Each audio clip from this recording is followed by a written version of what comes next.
Hello, everyone. It's Friday, November the 20th, and we've got a lot to go over with you, but we'll go over it with you fairly quickly, and then we'll surely go to our experts, and as well as our experts, and we'll go to the questions of the media.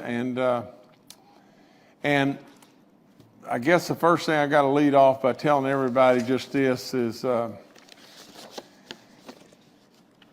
every day that goes by, it seems like across, well, it doesn't seem like it is, across all of our nation and absolutely across West Virginia, we're not exempt here, this thing is getting worse. And I truly believe that it's going to get worse before it gets better. You know, a real cold snap may help in some ways, but at the same time, it will drive us indoors, and it will absolutely probably not help in a lot of ways. Thanksgiving is right around the corner. I surely hope and pray that, that you'll be safe in being with your loved ones and your families, and at the same time, you may very well be smart to do at least some of it on a virtual basis. Travel is going to be very, very, very difficult, concerning, and we need to watch what we do in regard to that. Today in the state of West Virginia, since Wednesday, we've lost an additional 27 people. It's unbelievable. You know, our 613th death is an 87-year-old female from Cabell County. Our 614th death is a 70-year-old male from Harrison County. Our 615th death, a 68-year-old male from Berkeley County. Our 616th death, a 75-year-old male from Ohio County. Our 617th death, a 74-year-old male from Marshall County. Our 618th death, an 82-year-old male from Kanawha County. Our 619th death, a 63-year-old female from Tyler County. Our 620th death, a 92-year-old female from Marshall County. Our 621st death, an 85-year-old male from Kanawha County. Our 622nd death, a 64-year-old male from Wood County. Our 623rd death, a 62-year-old male from Kanawha County. Our 624th death, an 83-year-old male from Marshall County. Our 625th death, a 70-year-old male from Logan County. Our 626th death, a 59-year-old female from Boone County. Our 627th death, a 74-year-old female from Lincoln County. Our 628th death, a 72-year-old male from Monroe County. Our 629th death, a 92-year-old female from Ohio County. Our 630th death, a 79-year-old male from Marion County. Our 631st death, an 85-year-old female from Mineral County. Our 632nd death, a 79-year-old male from Fayette County. Our 633rd death, a 68-year-old female from Summers County. Our 634th death, a 95-year-old female from Summers County.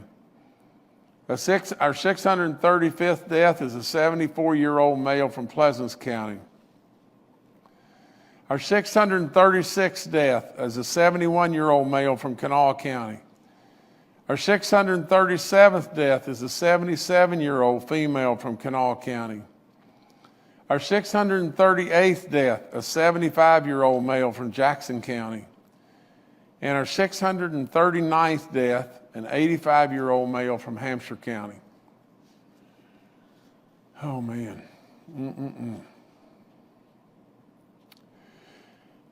One thing that we have known since pretty much the beginning, our health experts tell us all the time give us medical knowledge that we're not trained in. And for God's sakes, if we don't listen to them, we're idiots. You know, we have to listen to them.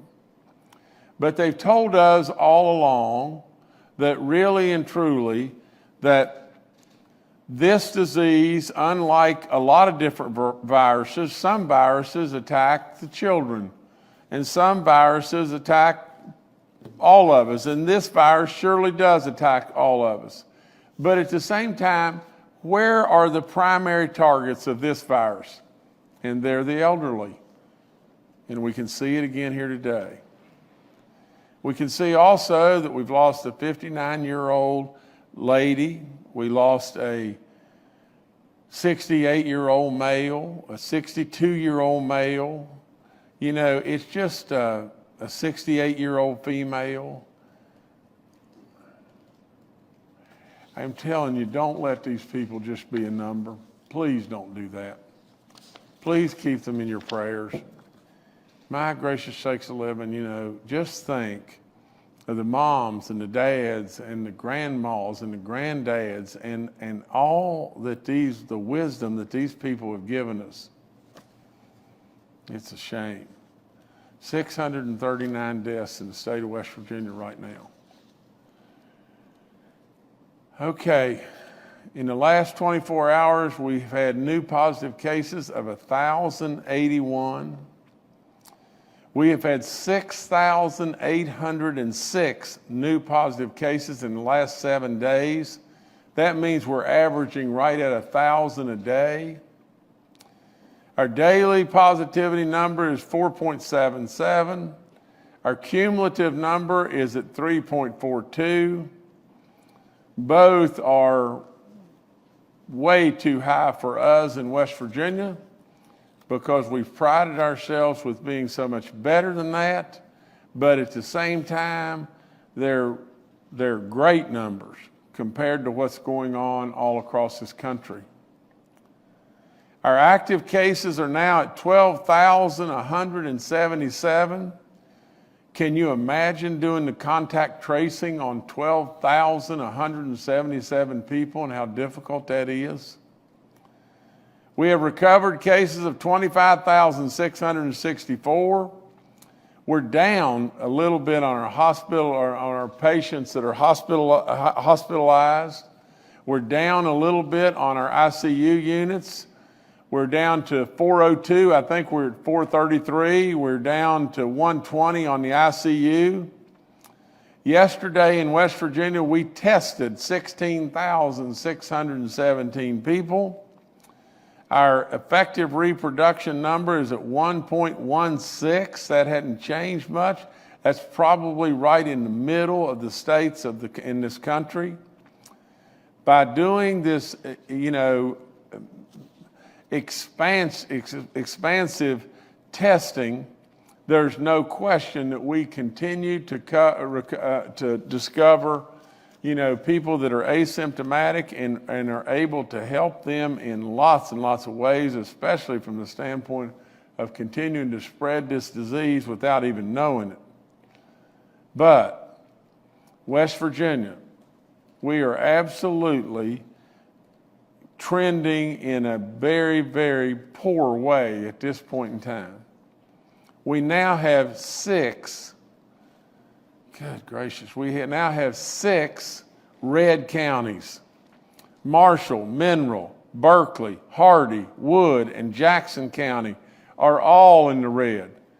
We have 14 orange counties: Hancock, Brooke, Ohio, Morgan, Jefferson, Hampshire, Barber, Wirt, Mason, Putnam, Cabell, Wayne, Boone, and Wyoming counties.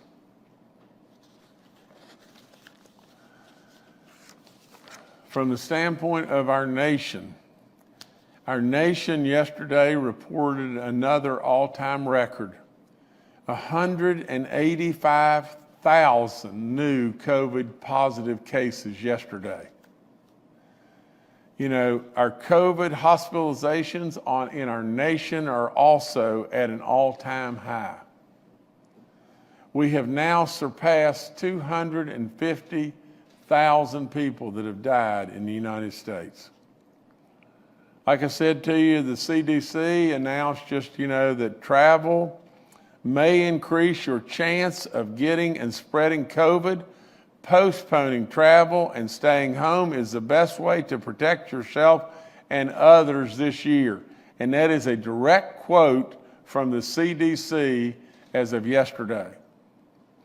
Another quote, celebrating virtually or with people that you live with is the safest choice this Thanksgiving. The Vaccine Advisory Task Force. News came out this morning that Pfizer will apply today with the Food and Drug Administration for emergency authorization of the COVID vaccine. Pfizer's reported that that their vaccine has shown in excess of a 94% effectiveness in their trials. And once the FDA approves the emergency authorization, the vaccine will become distributed very quickly. Our Vaccine Advisory Council has been working on this since August. The National Guard's been heading this up and doing incredible work, General Hoyer and all of his people. And as soon as this vaccine is available, we will be absolutely distributing it in West Virginia, and we will distribute it under the guidelines of the CDC and the Food and Drug Administration. And with all that and everything, there will be certain people, the most vulnerable will probably be vaccinated first. But until that vaccine is in our hands, what is our best defense? What's our best defense? Our best defense is without question to wear your mask, keep social distance, absolutely do not go in crowded places and everything if you can stop it and everything, but absolutely our best defense to put this pandemic behind us is wearing your mask today. We've been through all the requirements in regard to the masks or the face coverings. There are printed signs available if your businesses need them, and they're right on our website right now. Our free testing map is also on our website and where we'll be and all that. I encourage all West Virginians to go get tested before Thanksgiving and before, spending time with loved ones. That's just going to make things better. All the free testing stuff is up again on the maps, and you see all that, and your drive-through pharmacy testing as well. The good thing about it is we have tested 91,000 West Virginians in the last 7 days. On Wednesday, we tested in excess of 17,000, an all-time high. And this is an incredible number, an incredible increase from a month ago. A month ago, remember, I was pleading with you to go get tested. And we just kept bebopping along at 3,000, 2,600, 2,900, 3,000. We didn't really take heed to what we should have done a month ago. Now at least we're doing it, but let me just tell you, and I want you to understand just this. Today we have a multitude of strategy, do we not? One of the biggest strategies that we have we have still today, is to go be tested. And by identifying the asymptomatic people, the people that could be very well spreaders, we are able to harness this disease. I'm really, really concerned. I'm really concerned. None of us wants, and I am the lead guy. Nobody wants to further restrict or shut something down. Nobody wants to do that, especially me. because of all the impacts, everything that can come with it. You know, we're hanging on as best we possibly can. We have set this whole system up to be able to do things on a county by county basis, to be able to go right to the hottest spots and try to do stuff within the hottest spots. I've told you over and over that everything's still got to be on the table. We're not moving towards shutting anything down in any place at this point in time, but absolutely, this thing is trending, and it is trending badly. We have got to absolutely do all within our power, and what is in your power today is this mask. That's what's in your power today. Now, soon we hope we'll start moving forward with the vaccine. You know, our kids need to be in school. We all know that. We all know that from the standpoint of our virtual learning, sure, it's better than nothing. But at the same time, we need to have eyes on our kids. We all know that the learning process is 1,000 times probably better than that of maybe a virtual learning process, and it surely may not be that, and I'm exaggerating that just to make my point, but we need to have eyes on our kids.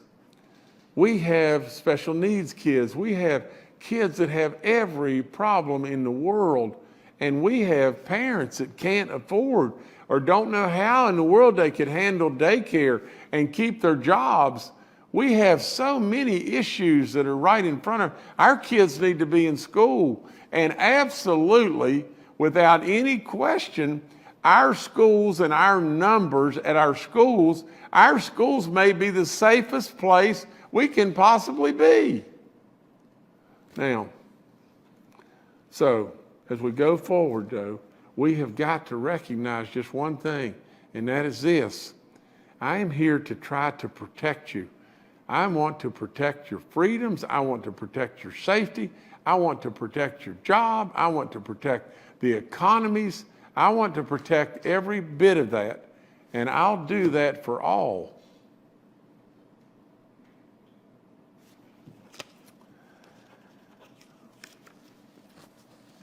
You know, 1 week ago, I issued, as part of my executive orders, I issued an executive order requiring that the doctors, nurses, staff, and employees working at our nursing homes and assisted living facilities throughout the state of West Virginia be tested for COVID twice a week. Did I not? 1 week ago. Now get this. Today, I can report to you that since that order went into effect, we have found asymptomatic positive cases in 11 nursing homes or long-term care facilities. Now, I read to you what was happening at Stevens Correctional in McDowell County.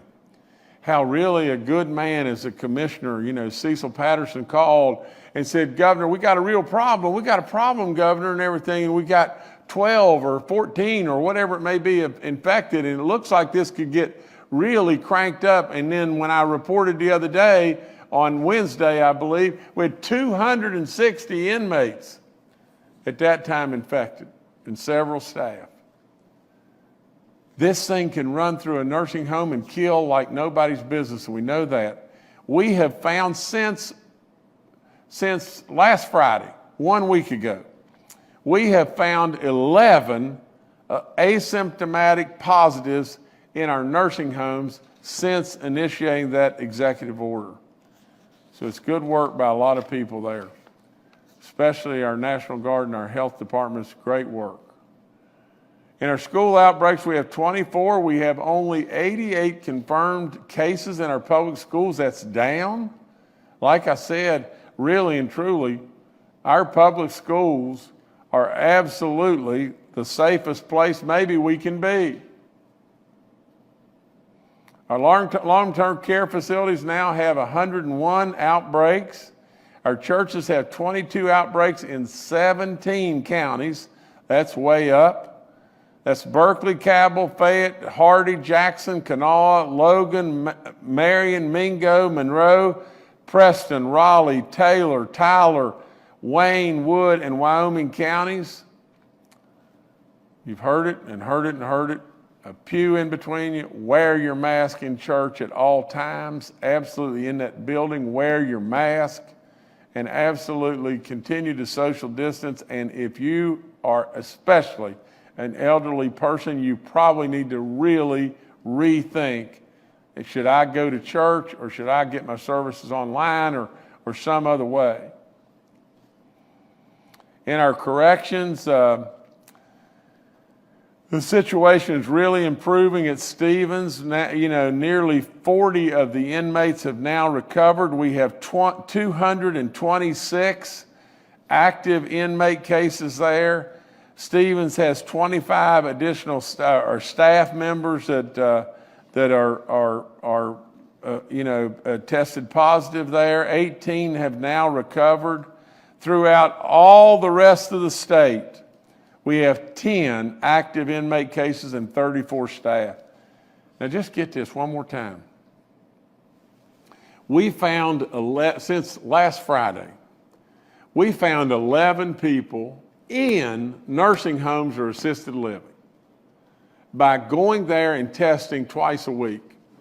By that executive order, we found 11, I may have said 10, but we found 11 people in the nursing homes that were asymptomatic, that were right around all the patients and everybody, all the residents and everything, in 11 nursing homes.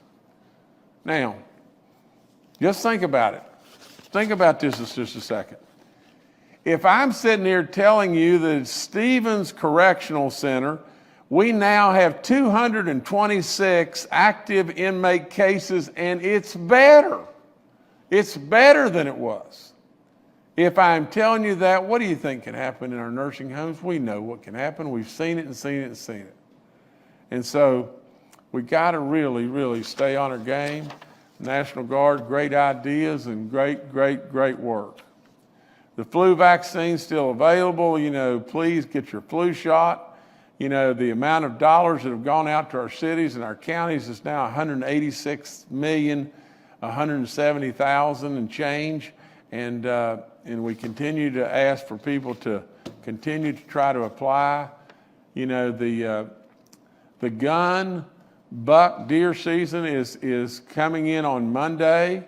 I did an interview this morning with a talk show, a hunting and fishing, I guess, talk show and everything. It was a real honor to be able to do it and everything because, I'm a hunter and I have always enjoyed the buck deer season. I've always enjoyed bow hunting. I've, followed my bird dogs wherever I go, and I hobble around a lot now, but I've walked across almost every mountain in this state, and nobody's been in the woods more than I, or on our streams more than I, and I love being there. I love the nature, the beauty of this state is unbelievable.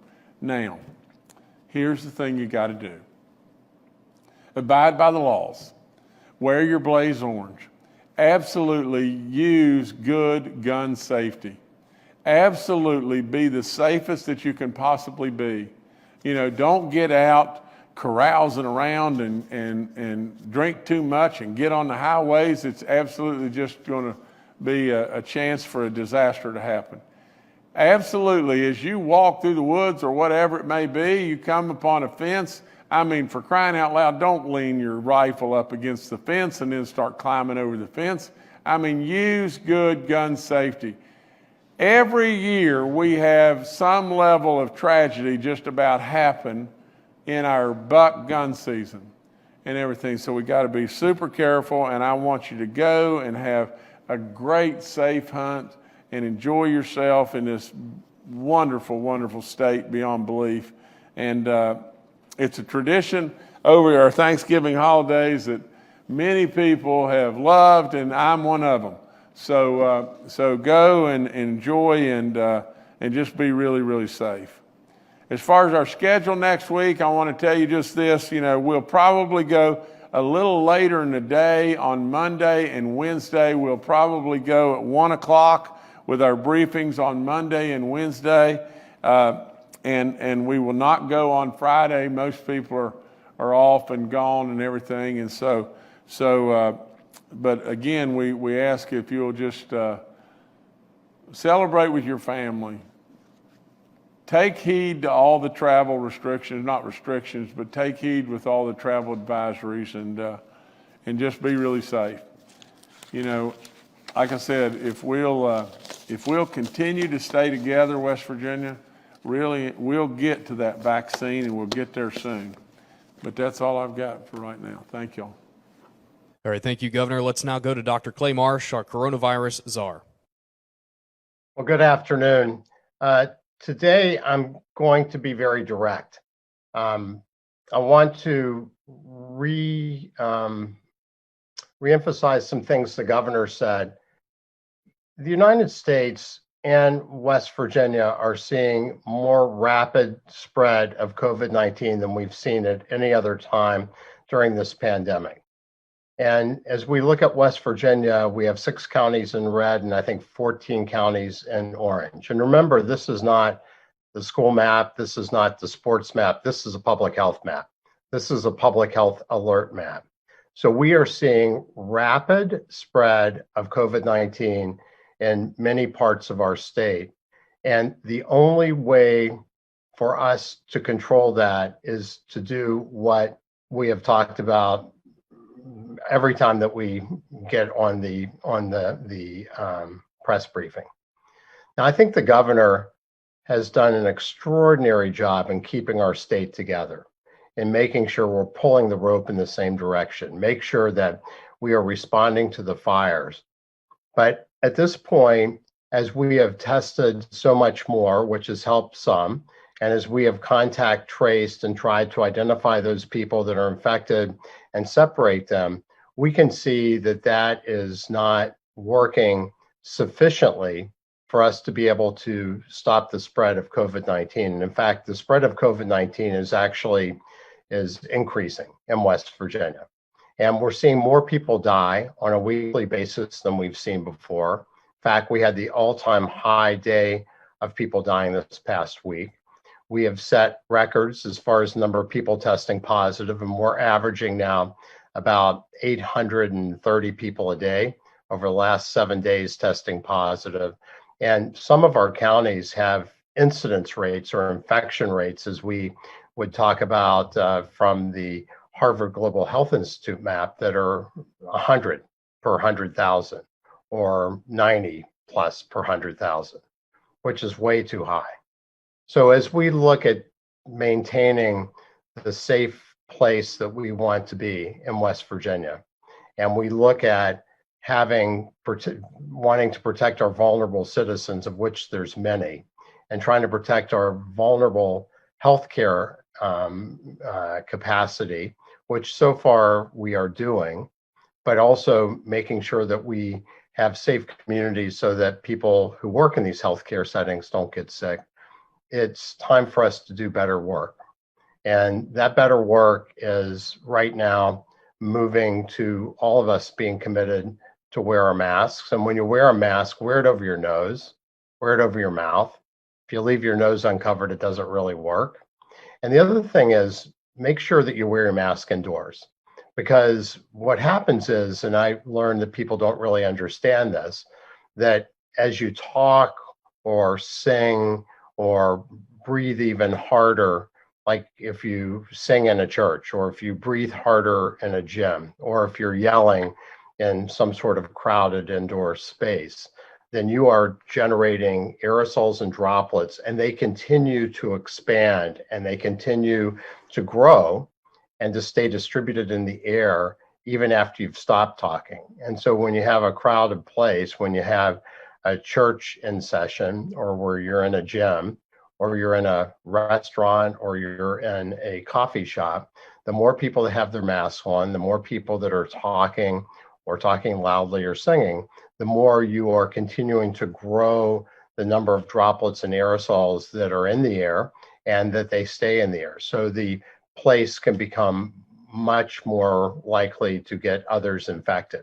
even if you are physically distant. So when your mask is off and when you're indoors, whether it's over the Thanksgiving holiday or the holidays coming up, or as the weather gets colder, or if you're frequenting whatever business you are, and we certainly are all for staying open with our businesses as much as possible, but safely.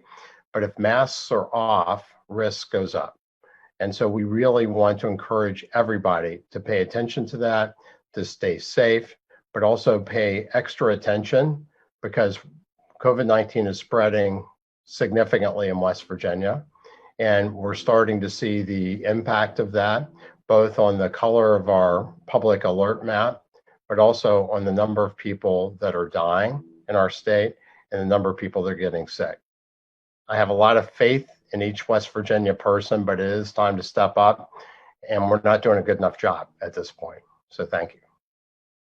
All right, thank you, Dr. Marsh. Next, we'll go to Dr. Ayn Amjad, our state health officer.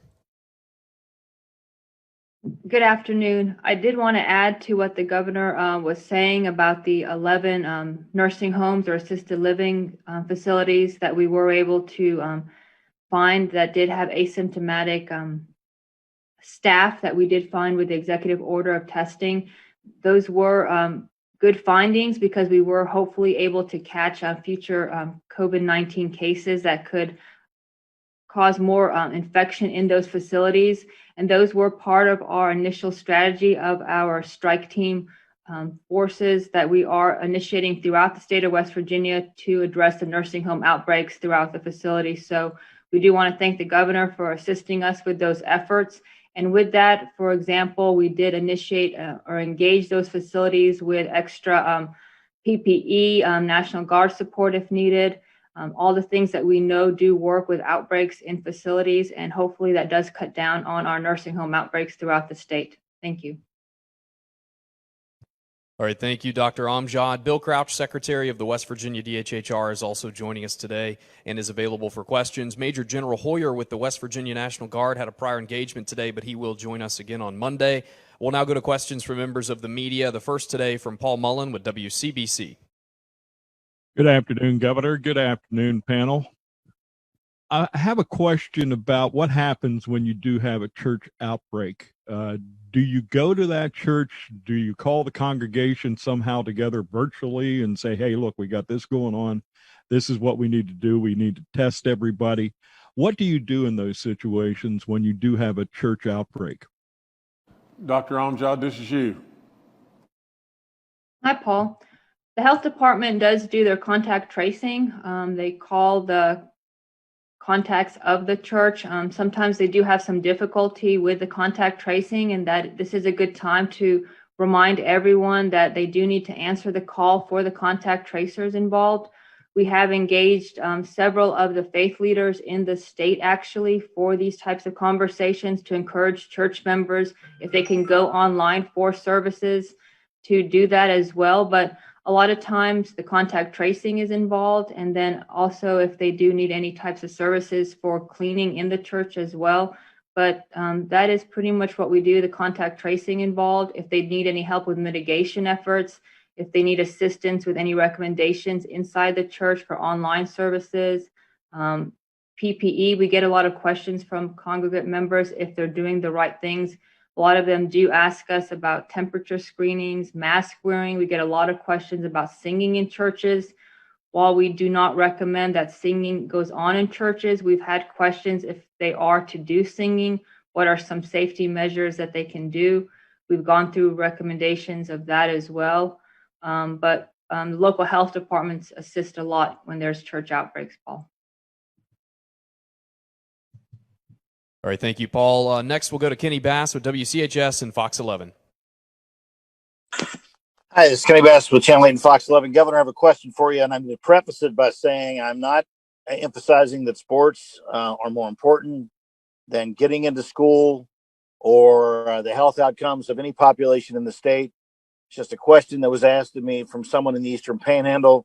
We had a long conversation about it, and I thought I would bring it to you. I know that testing has been an emphasis of your strategy now for the past several weeks. You mentioned we tested 12,000 people, I think you said yesterday. the person in the Eastern Panhandle was concerned. They're involved with sporting teams. They're in the playoffs. They noted that this week, Kanawha County over the first 3 days had 13 free testing sites, while Berkeley County, which is the second largest county in the state, had 3, had only 1 yesterday, which had no previous publicity for the testing site. And the big concern is, can they get more emphasis on Berkeley County, the Eastern Panhandle?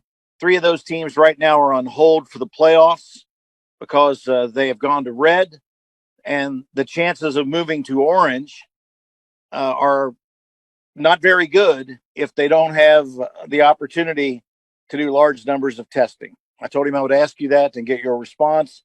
Any chance you can move more resources to the Eastern Panhandle? Thank you. Okay, Kenny, I do know that they, I mean, first of all, the superintendents, the superintendent in Berkeley County, the principals and stuff, we've been in contact with them a bunch. We sent additional resources there and everything to try to help them, but with all that, the testing sites are set up by the local health departments and everything. And, but absolutely, we're on it. We sent additional resources there. But I want to fall back and I want to just say just this. We have, and I forget exactly, 6 red counties and I don't know what, maybe 14 orange counties. 20 of our 55 counties in the orange and the red right now. I hate to say this because I'm a coach and I know how important it is and everything, especially to kids and parents and everything in regard to playing ball. We want to finish up the fall sports and everything. We're hanging on by a thread, finishing up the fall sports and not just canning the whole deal right now. From the standpoint of our sports, from the standpoint of the support and everything that we have already made in that commitment to Berkeley County, it is absolutely substantial already. And without any question, we have had dialogue, with the principals and the superintendents and congratulations to their state volleyball championship and on and on and on. We are trying with all in us, but the brass tacks facts of the whole thing are just one thing, and that is just this. Sports have got to take a back seat right now. They have to. First and foremost, we want our kids in school. Now, I want our kids to play without any opinion. I want our kids to be able to play too. But absolutely, I know how difficult this situation is and how absolutely this thing is spreading. And I know without question, at some point in time, we're going to have to realize that sports don't mean doodly right now. They don't. We've got to first and foremost get our kids in school, protect our businesses, protect our economies, protect every bit of that we can possibly protect. But at the end of the day, I'm trying, and I'm going to continue to try to be able to help those kids be able to finish out their seasons and absolutely finish out the playoffs, and then we'll decide what to do, with our winter sports. But we've already moved them, but let's try to finish what we got. All right, thank you, Kenny. Next to Charles Young with WV News. Hi, this is Charles Young with WV News. I wanted to ask a little bit more about the testing of our nursing home folks. About how many people is that we're testing twice a week now? Does testing those folks account for the recent spike in tests that we've seen? And is the results of that testing just included in their respective counties? Is it separated out in any way like we've seen? Thank you.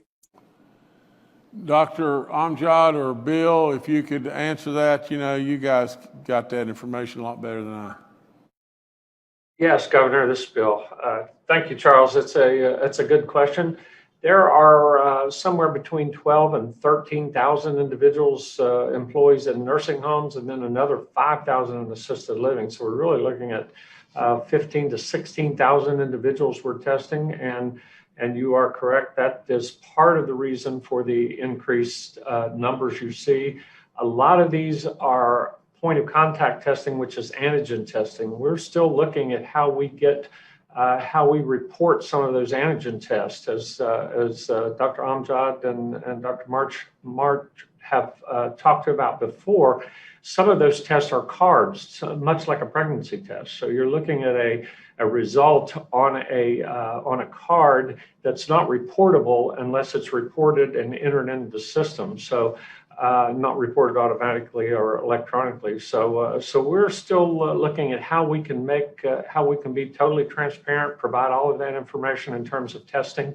But some of those tests are PCR tests, which is our gold standard, and those are reported electronically. So you are seeing some of the increase there through the testing based upon the governor's order.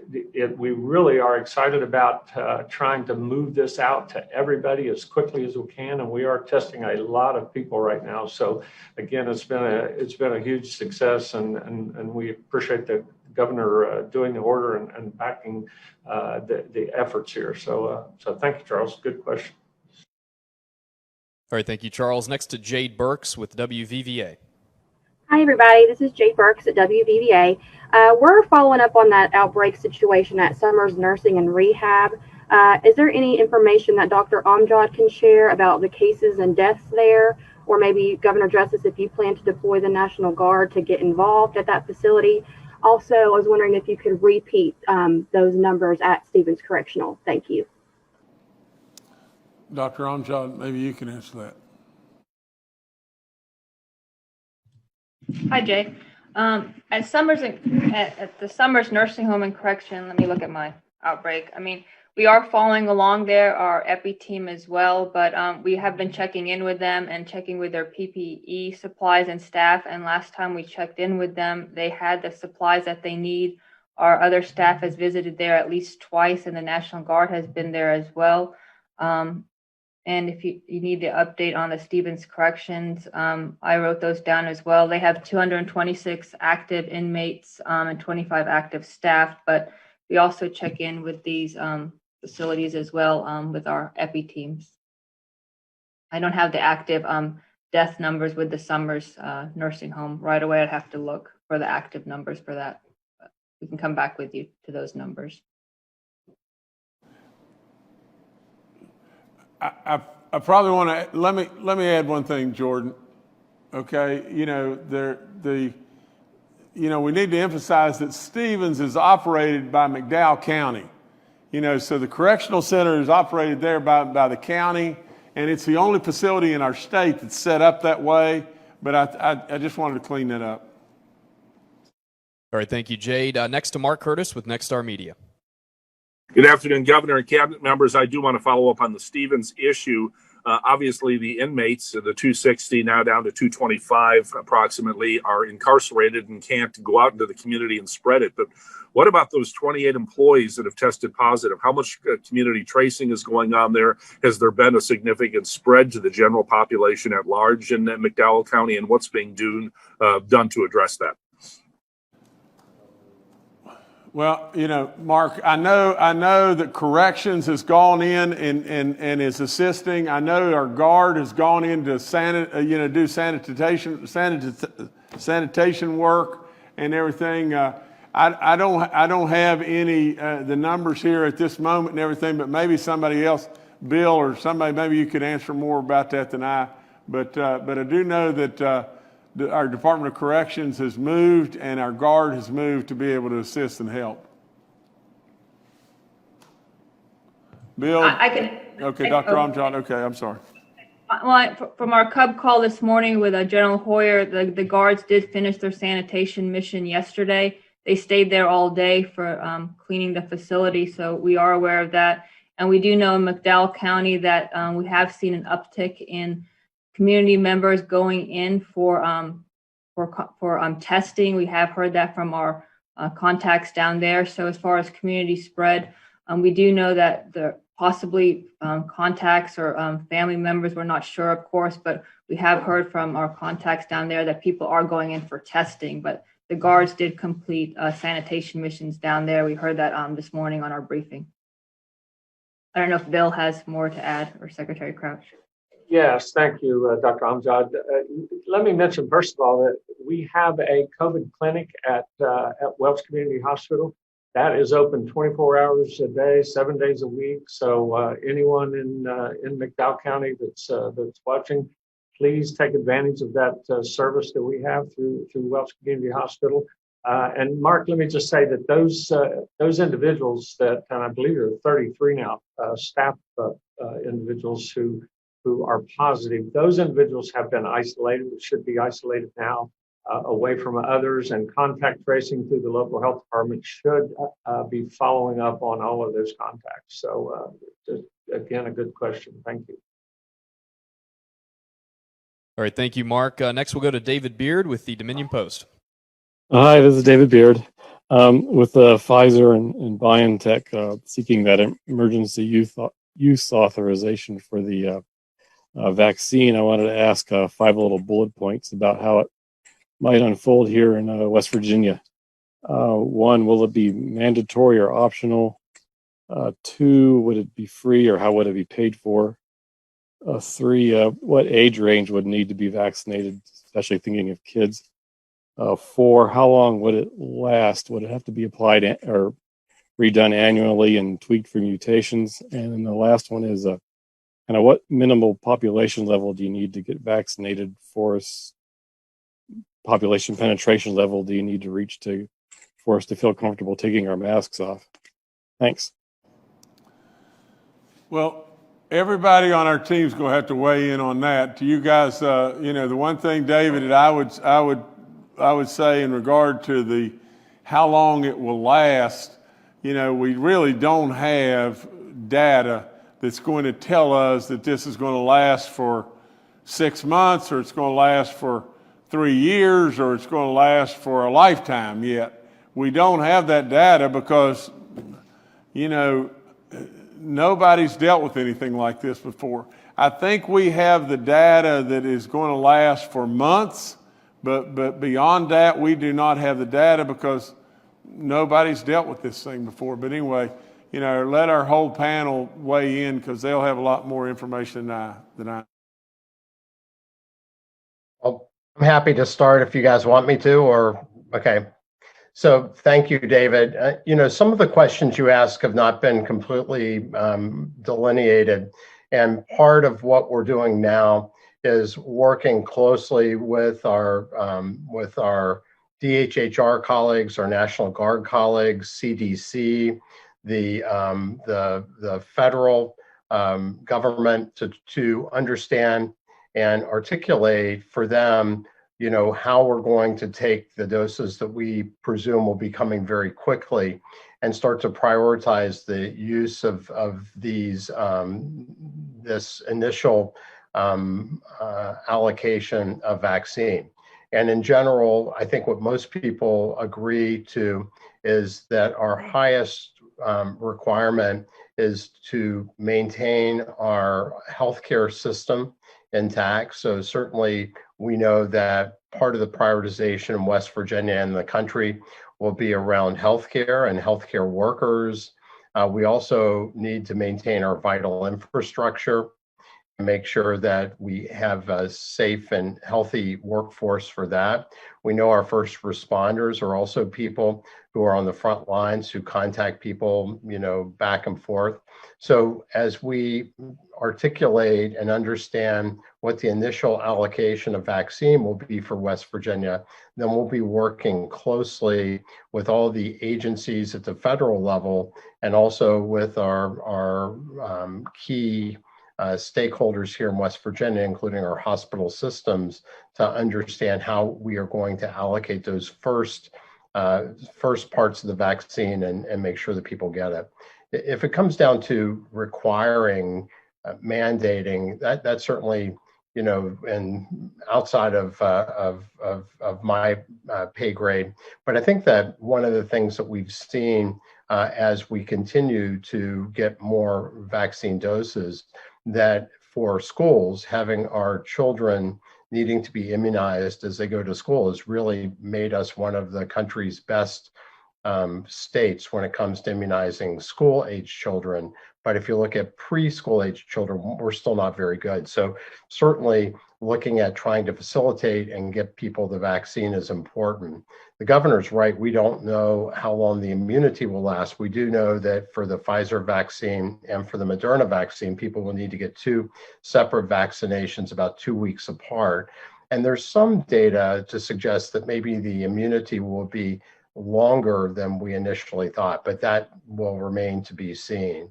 When it comes to herd immunity, when it comes to penetration of the vaccine and the immune response in the population, we still believe we'll need about 70 to 75% of the population to be immune to the virus in order to get herd immunity. And as you say, get to the point where maybe we will not have to all wear masks anymore.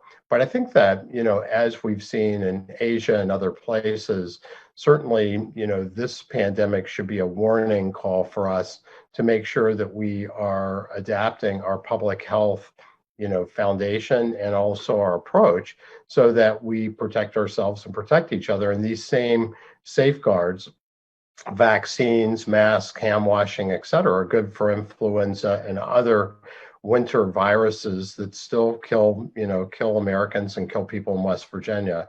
So I think that although everybody's ready to already take off their masks, I think it's going to be really important for us to be extra diligent in wearing our mask as we start to roll out the initial vials of the vaccine, and then understand better how rapidly we can immunize our entire population of West Virginia and the country, but also to understand what that means and to make sure that we are still doing those really important protection measures as this is unfolding.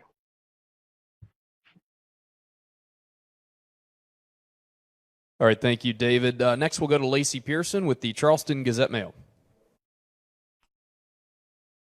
Hello, thanks everybody. This is Lacey Pearson at the Gazette-Mail. I kind of wanted to touch on something that kind of goes hand in hand with Thanksgiving, which is Thanksgiving Eve, which lately and traditionally, as people are away from college or just out of school in general and they come home, a lot of people tend to go out particularly to bars the night before Thanksgiving. So I just kind of wanted to rehash what regulations may exist for people, for bars in particular, if people do decide that they want to go to bars, which I know that kind of goes against what you've been saying about Thanksgiving in general, to avoid large gatherings. But just wanted to touch on Thanksgiving Eve, go over regulations for public spaces like that again, just to put that information out there leading up to next week. First of all, I hope someone can understand the question. I couldn't understand it at all, but I think I got these parts, but I don't know. I'd let somebody else answer it because I couldn't. I don't think I could understand it at all. I'm happy, Governor, that you want to go, Bill? No, go right ahead, Clay. So Governor, I believe the question was about perhaps people going to bars on the Wednesday before Thanksgiving and what guidance would we have? And of course, our guidance would be don't go. And if you need to go, then go and sit only with people that you live with all the time.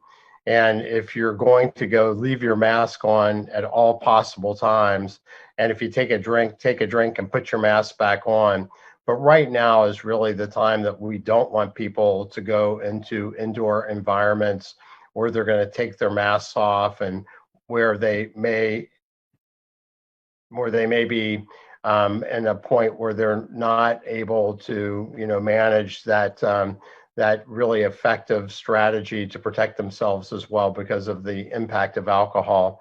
So this would be a year that if that's a tradition for you, maybe this is a year to create a different and new tradition, staying at home and being with your family. That would be the safest way to handle that, I believe.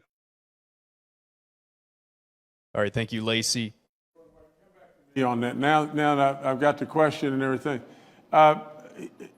first of all, we've not put any further restrictions on the bars, and to tell it like it is, real and true, I think we should, halfway commend our bars because we really don't have anything that we can, that's come up that we're able to track, situations back to our college bars. And, the people in WVU, we did, close our bars there for a while, but evidently they've got to be doing a lot better. We actually recommend always to all the kids and everything, please keep up. You must be doing pretty good work. Keep up what you're doing and protect yourself and your neighbor and everything there, and wear your face coverings and bar owners and everything. Please, enforce that. And I think we're doing halfway decent there.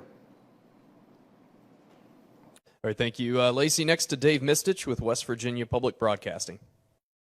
Hi, Governor. Dave Mistich, West Virginia Public Broadcasting. My question, I guess, is sort of similar to Lacey's in some way, maybe a little different, though. I'm curious, we're seeing, governors from other states, offer some curfews, different things, not necessarily full-on shutdowns or closures, but sort of limiting the time that businesses can be open, particularly into the night. I guess my question is that on the table, especially given, as you say, that a shutdown is not, but yet the numbers continue to spike? Hey, I've said over and over, and I want to make sure everyone totally understands. As of where we have been, I said there is no possible way at that point in time that we need to shut down anything. Have I not just said exactly that? I've also said everything's got to stay on the table. You see what's going on across this nation? I mean, for crying out loud, there's people that are shutting down all kinds of different things.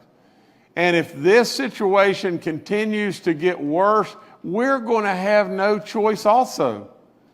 We have got to be able to protect our people. And absolutely, we're not going to just sit idly by and for whatever the reason, decide, well, nothing can ever be shut down. Well, in this situation, it should never be said. Nothing should never be said. Because in this situation, all we're trying to do is keep our people safe and keep our state open and keep our people employed. Everybody here is trying to balance exactly that. And at the end of the day, nothing everything should be on the board. We should not be saying never. We should not be saying nothing. We should be praying that it gets over, but at the same time, I'm trying within all in me to keep everything open and to not change hours and to not restrict anymore. For crying out loud, I have asked so little, it is unbelievable.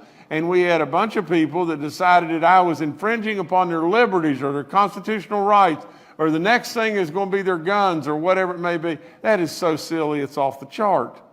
What I am telling people is just this. Today, we do not need to shut anything down, but today, things are getting worse by the minute, and absolutely everything is on the table. And as we move forward, it may very well be that I have to come back in here on Monday and we have to take a pinpoint, a scalpel to situations instead of a sledgehammer. We've got to go into certain counties and do things that are more radical or more modifications than what we've already done. Without any question, if anybody thinks that things should be set in stone, that we're going to stay open no matter what, we're going to close no matter what, absolutely it's the wrong way to think. Everything ought to be on the table, and absolutely all of us are trying to work towards not shutting anything down, but at the same time, we've got to know that everything should be on the table, and it is. Okay, thank you, Dave. Next to Brendan Tierney with WSAZ. Thank you. Good afternoon. Brendan Tierney with WSAZ News Channel 3 here. I have a question for the governor as well as Dr. Marsh, because yesterday the CDC and the White House Coronavirus Task Force came out saying that they've never recommended closing schools. And even today, Governor, you repeated that schools are the safest place in West Virginia for schools. So why are schools closing in West Virginia? You know, our map is working. I know it's frustrating. I know that our Department of Education knows more about education in their little finger than I know. I know our county superintendents are doing a good job.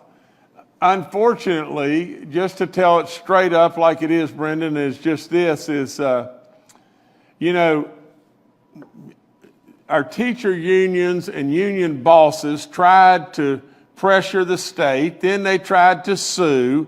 On both levels, you know, they were, you know, rejected.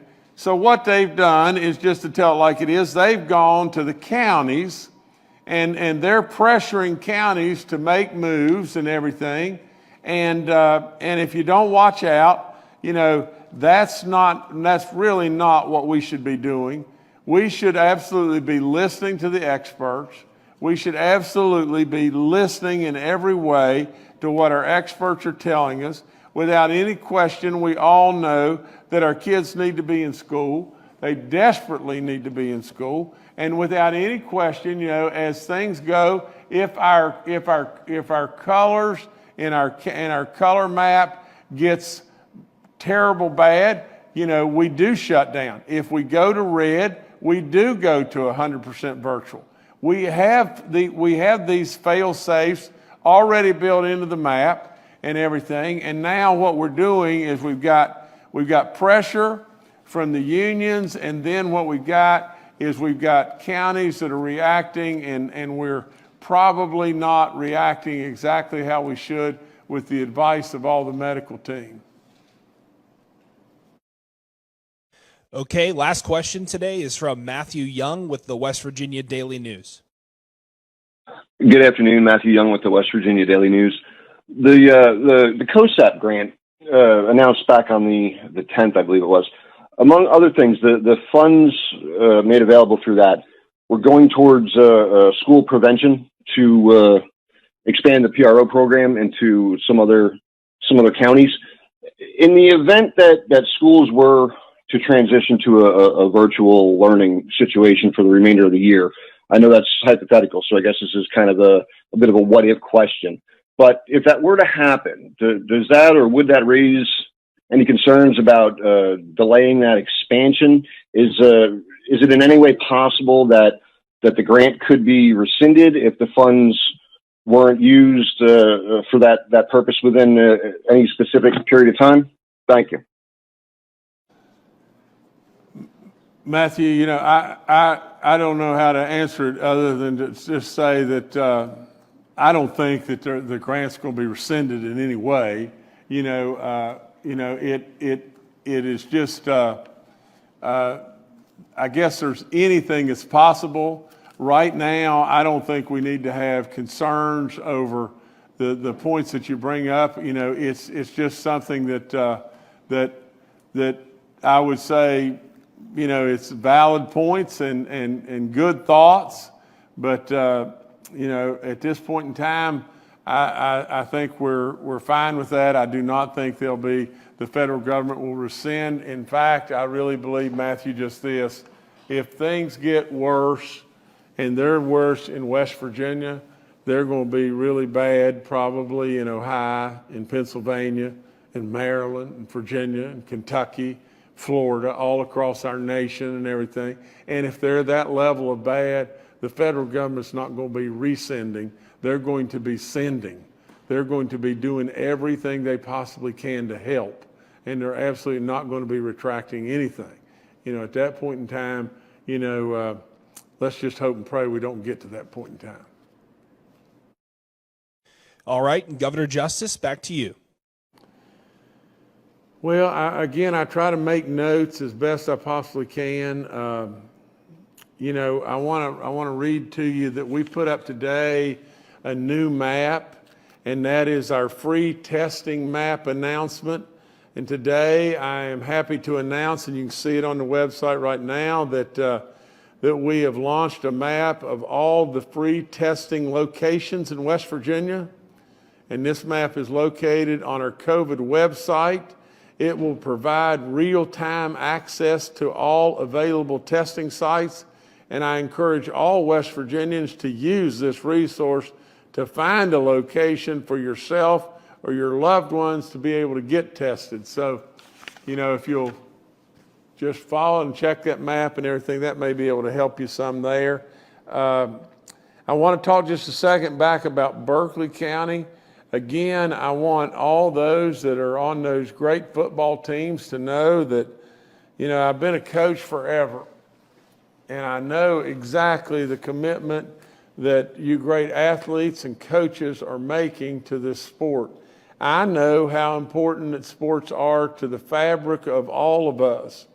The only thing I would say again to you is just this.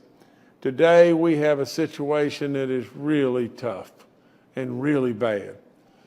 From the standpoint of how decisions are made on where we test, well, that's way off my pay grade. I don't make those decisions on where we test. I listen to absolute superintendents that are calling in and principals and everything, and we try to help everywhere we possibly can. We try to supply resources and run to the fire and help you every way we possibly can. Keep calling us. Keep giving us information and everything. But as far as me selecting, say, more sites in Kanawha County than Berkeley County, that's hogwash.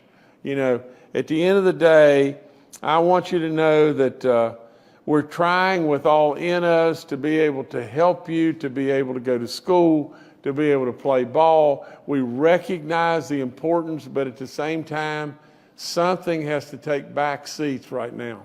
And really and truly, as much as I love sports, it surely needs to take a back seat to going to school, and it absolutely needs to take a major back seat to the fact that we've got people dying.